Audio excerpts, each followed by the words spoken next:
ബംഗ്ലാദേശിന് സമീപത്തേക്ക് അരക്കൻ ആർമി എത്തി, അരക്കൻ ആർമിയുടെ മുന്നേറ്റം, ഇതൊക്കെയാണ് നമ്മൾ വിശദമായി ചർച്ച ചെയ്തത്. ഇപ്പോൾ അതേക്കുറിച്ചൊന്നും കേൾക്കുന്നില്ല. അരക്കൻ ആർമിയുടെ ആയുധശേഖരമൊക്കെ തീർന്നു എന്നും പറയുന്നു. അങ്ങനെ ഒരു വാർത്തയുണ്ട്. അരക്കൻ ആർമിയുടെ തലവൻ്റെ പേര് കമാൻഡർ ഇൻ ചീഫ്, അയാളുടെ പേര് മേജർ ജനറൽ തവാൻ മർത്ത് നെയിങ്ക് എന്നാണ്. തവാൻ മർത്ത് നെയിങ്ക് പറഞ്ഞതായി ഡിഫൻസ് പോർട്ടലുകളിൽ കാണുന്നു. അരക്കൻ ആർമിക്ക് ഒരു ആയുധ പ്രതിസന്ധിയുണ്ട്. അവരിപ്പോൾ വെസ്റ്റേൺ കമാൻഡ് മ്യാൻമാർ ആർമിയുടെ ജുന്ത ആർമി എന്നാണ് അവിടുത്തെ പറയുന്നത്. ജുന്ത ഭരണകൂടമാണ് ഇപ്പോൾ അവിടെ ഉള്ളത്. ചൈനീസ് അനുകൂലമായ പട്ടാള ഭരണകൂടമാണ് മ്യാൻമാർ ഭരിച്ചുകൊണ്ടിരിക്കുന്നത്. അവരുടെ western command headquarters Arakan army പിടിച്ചു. നോർത്ത് ഈസ്റ്റ് കമാൻഡ് നേരത്തെ ലാക്ഷ്യോ എന്ന് പറഞ്ഞ സ്ഥലത്തുള്ള നോർത്ത് ഈസ്റ്റ് കമാൻഡ് അരക്കൻ ആർമിയുടെ ഒരു അലൈയായിട്ട് സഖ്യകക്ഷിയായിട്ടുള്ള Myanmar national democratic alliance army പിടിച്ചു. MNDAA എന്നാണ് അതിൻ്റെ പേര്. അപ്പോൾ ഇവരെല്ലാം ഒരുമിച്ചിട്ടാണ് ചിൻ ആർമി എന്നൊരു സായുധ സേനയുണ്ട്. ഇവരെല്ലാം ഒരുമിച്ചിട്ടാണ് ഇപ്പോൾ നീങ്ങുന്നത്. അപ്പം രണ്ട് പ്രധാനപ്പെട്ട സൈന്യത്തിൻ്റെ 5 കമാൻഡുകളിൽ 2 പ്രധാനപ്പെട്ട കമാൻഡുകൾ, western command, north east command, വിമത സേന പിടിച്ചു. റഖീൻ സ്റ്റേറ്റ് മുഴുവൻ ഇവരുടെ കയ്യിലാണ്. അപ്പോൾ ഇവിടെ നിന്ന് കിട്ടിയ ആയുധങ്ങൾ ഉപയോഗിച്ചിട്ടാണ് ഇവർ പ്രധാനമായും പോരാട്ടം തുറന്നുകൊണ്ടിരിക്കുന്നത്. ഇപ്പോൾ അവർക്ക് ഒരു ആയുധക്ഷാമമുണ്ട് എന്ന് പറയുന്നു. മാത്രമല്ല, കഴിഞ്ഞ ദിവസങ്ങളിൽ മ്യാൻമർ ആർമി ഇവർ കയറി വരാൻ സാധ്യതയുള്ള ചില വില്ലേജുകളിൽ, അതായത് അരക്കൻ ആർമി മുന്നേറി പിടിച്ചെടുക്കാൻ സാധ്യതയുള്ള ഗ്രാമങ്ങളിൽ വ്യോമാക്രമണം നടത്തി. അരക്കൻ ആർമി ഉള്ളിടത്തല്ല, അരക്കൻ ആർമി ഇനി അഡ്വാൻസ് ചെയ്ത് പിടിക്കാവുന്ന പ്രദേശങ്ങൾ ബോംബ് വെച്ച് തകർക്കുകയാണ്. സ്കൂളുകൾ, ഇവർക്കൊന്നും കിട്ടരുത്. അതിന് വേണ്ടിയിട്ട് സൈന്യം തോറ്റു, ഞാൻ ആങ്ങളെ ചത്താലും നാത്തൂൻ്റെ കണ്ണീര് കാണണമെന്ന് പറയുന്ന പോലെ ഇവരെ തകർക്കുകയാണ്. ഇപ്പോൾ ഒരു പ്രധാനപ്പെട്ട കാര്യം, ഇങ്ങനെ വരുമ്പോൾ ഒരു അന്താരാഷ്ട്ര മാധ്യമങ്ങളിൽ, ഡിഫൻസ് പോർട്ടലുകളിൽ ഒരു സംശയം, അരക്കൻ ആർമിയെ ഇന്ത്യ സഹായിക്കുന്നുണ്ട്. ഇപ്പോൾ മേജർ ജനറൽ തവാൻ മർത്ത് നെയിങ്ക് ഇങ്ങനെ പരസ്യമായി പറഞ്ഞിരിക്കുമ്പോൾ ഇന്ത്യയോട് ആയുധ സഹായം തേടിയിട്ടുണ്ടാകുമോ? നേരത്തെ അരക്കനെക്കുറിച്ചുള്ള ഒരു ആക്ഷേപം എന്ന് പറഞ്ഞാൽ അവർ പ്രാകൃത സേനയാണ്, അവർക്ക് ഹവായി ചെരുപ്പുകൾ, വള്ളി ചെരുപ്പുകൾ, സ്ലിപ്പറൊക്കെ ഇട്ടാണ് പോകുന്നത്, ഷർട്ട് പോലും ഇല്ല എന്ന് പറഞ്ഞ അരക്കൻ ആർമി കഴിഞ്ഞ 2-3 മാസത്തിനിടയ്ക്ക് വല്ലാതെ രൂപമാറ്റം ഉണ്ടായി. അവർ ആധുനിക വേഷങ്ങൾ ധരിക്കുന്നു, ആധുനിക യുദ്ധോപകരണങ്ങളുണ്ട്, അവർ ബുള്ളറ്റ് പ്രൂഫ് ജാക്കറ്റുകൾ ധരിക്കുന്നു, കവേഡായിട്ടുള്ള ആർമേഡ് വാഹനങ്ങൾ, കവചിത വാഹനങ്ങൾ അവർക്കുണ്ട്. ഇതൊക്കെ എങ്ങനെ കിട്ടിയെന്നുള്ള സംശയം നിലനിൽക്കുമ്പോഴാണ് ഞങ്ങൾക്കിപ്പോൾ ആയുധം തീർന്നു എന്ന് പറയുന്നത്. സ്വാഭാവികമായും ഇന്ത്യയോട് അരക്കൻ ആർമി, ബംഗ്ലാദേശിലെ ഇപ്പോഴത്തെ ഒരു രാഷ്ട്രീയ സാഹചര്യത്തിൽ ബംഗ്ലാദേശിനെ അടികൊടുക്കാൻ അരക്കൻ ആർമിയെ ഇന്ത്യ ഉപയോഗിക്കുന്നു എന്നൊരു സംശയം വ്യാപകമായിട്ടുണ്ട്.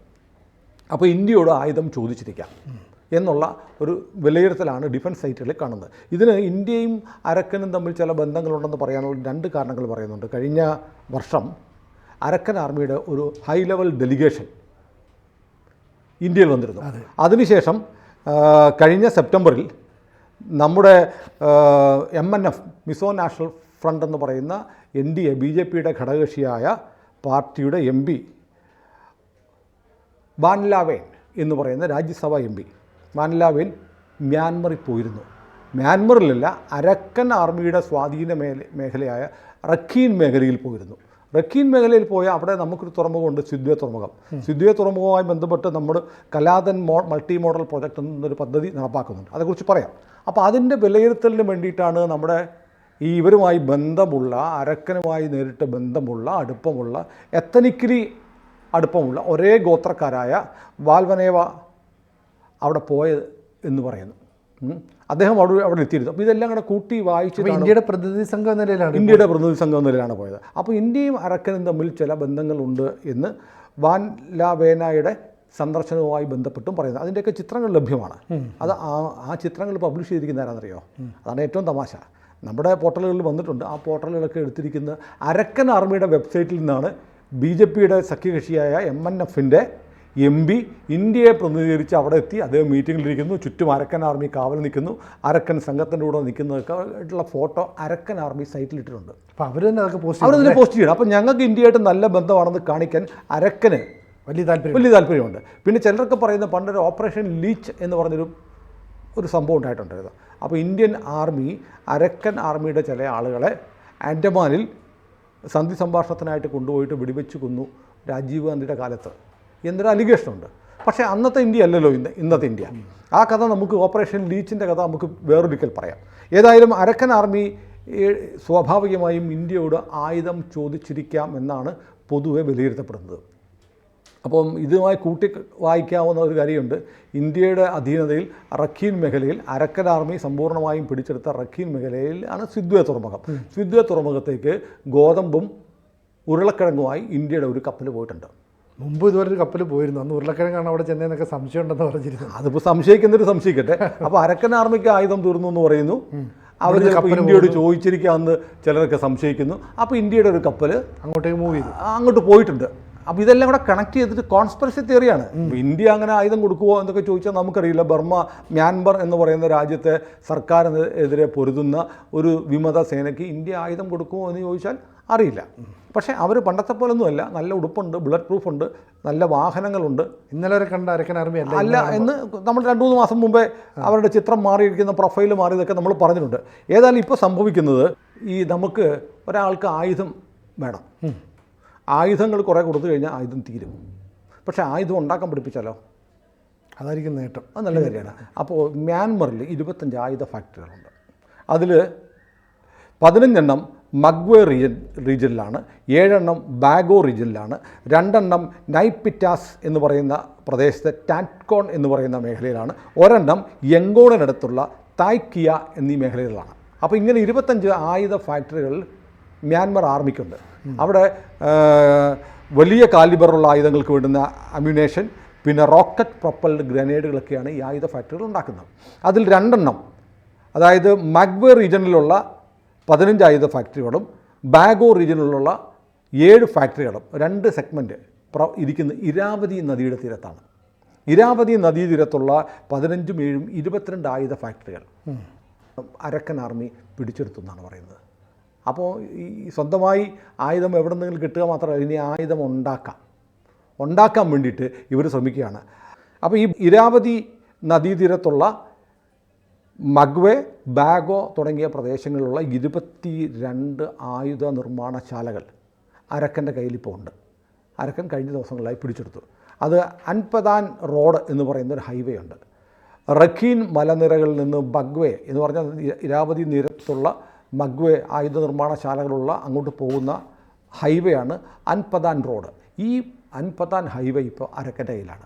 അതായത് ഈ മേഖലയിലുള്ള 22 ആയുധ നിർമ്മാണശാലകളിൽ നിന്നുള്ള എല്ലാ ഗതാഗതവും ഇപ്പോൾ ആരുടെ കയ്യിലാണ്? അരക്കൻ പിടിച്ചെടുത്ത് കഴിഞ്ഞു. അവിടെ ആ പോകുന്ന മേഖലയിൽ ജുന്ത ആർമിയുടെ, മ്യാൻമർ ആർമിയുടെ 905, 375 2 ബറ്റാലിയനുകൾ അവിടെ ഉണ്ടായിരുന്നു. ആ ബറ്റാലിയനുകൾ വീണു എന്നാണ് പറയുന്നത്. അവരെ കീഴടക്കി, അവിടുത്തെ സൈന്യം ഓടിപ്പോയി.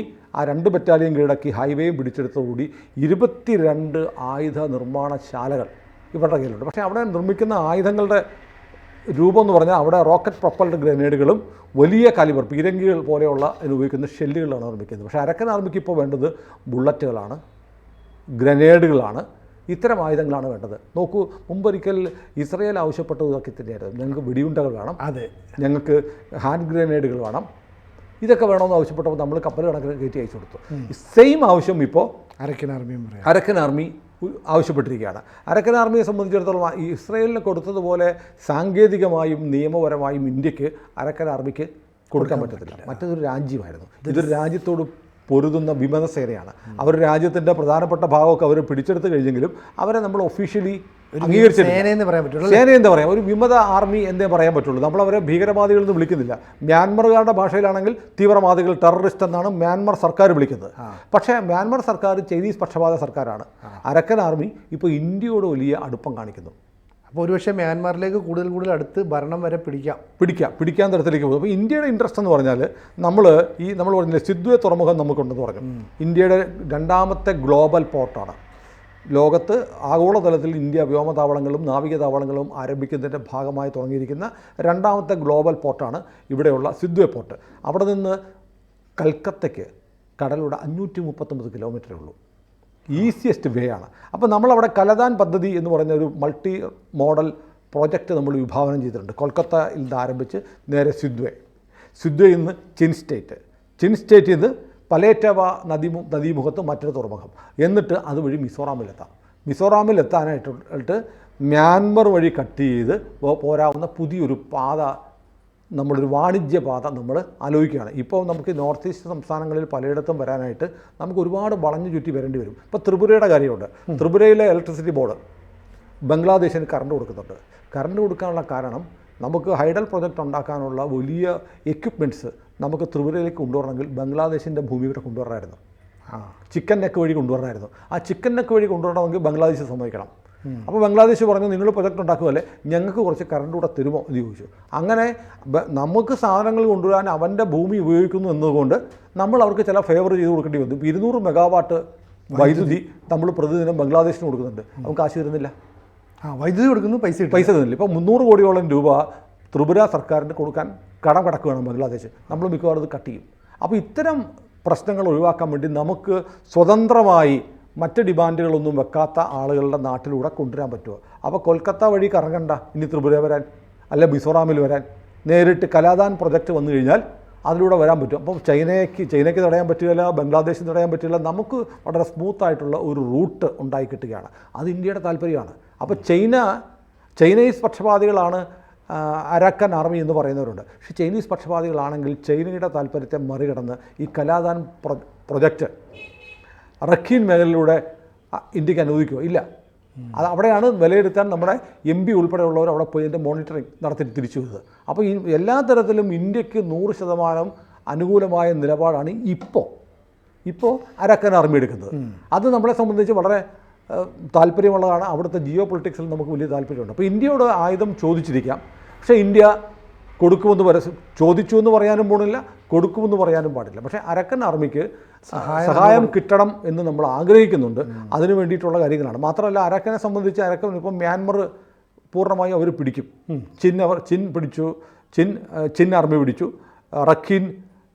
അരക്കൻ ആർമി പിടിച്ചു. അങ്ങനെ വിവിധ പ്രോവിൻസുകൾ പിടിച്ചു ഈ സേന മുന്നേറുകയാണ്. അപ്പോൾ അവർക്ക് ആയുധം വേണം. മ്യാൻമറിൽ ഭരണമാറ്റം ഉണ്ടാകാനായിട്ട് ചൈന സമ്മതിക്കുമോ എന്നുള്ള വേറൊരു പ്രശ്നമാണ്. ഇല്ലെങ്കിൽ മ്യാൻമറിനെ വിഭജിക്കുക, വേറൊരു രാജ്യം ഉണ്ടാക്കുക. പക്ഷേ ആയുധം കിട്ടിക്കഴിഞ്ഞാൽ ഇവരുടെ എല്ലാ പ്രവർത്തനങ്ങൾക്കും തടസ്സമുണ്ടാക്കുന്നത് ബംഗ്ലാദേശാണ്. ചൈന അപ്പുറത്ത് പ്രശ്നം ഉണ്ടാക്കുന്നതുപോലെ ഇപ്പുറത്ത് ബംഗ്ലാദേശിൻ്റെ ഭാഗത്ത് നിന്ന് കുത്തിത്തിരിപ്പുണ്ട്. കാരണം റോഹിംഗ്യൻ മുസ്ലിങ്ങൾ ബംഗ്ലാദേശി അഭയാർത്ഥികളായി മാറുകയാണ്. അതുകൊണ്ട് അവരെ മുഴുവൻ ഇവർ ഓടിച്ചതാണ് റോഹിംഗ്യൻ മുസ്ലിംസിനെ. ഈ റോഹിംഗ്യൻ മുസ്ലിംസ് അവിടുത്തെ ബുദ്ധമതക്കാർക്കെതിരെ നടത്തിയ ആക്രമണങ്ങളിൽ മനം മടുത്ത് രക്ഷയില്ലാതെയാണ് അരക്കൻ ആർമി രൂപം കൊള്ളുന്നത്. അവർ ആ പ്രതിരോധിക്കാൻ ചെയ്തതാണ്. അവർ ഈ റോഹിംഗ്യൻസിനെ മുഴുവൻ ഓടിച്ചു. റോഹിംഗ്യൻസ് ബംഗ്ലാദേശിലേക്ക് ഓടി, അവിടെ നിന്ന് ഇന്ത്യ വന്നിട്ടുണ്ട്.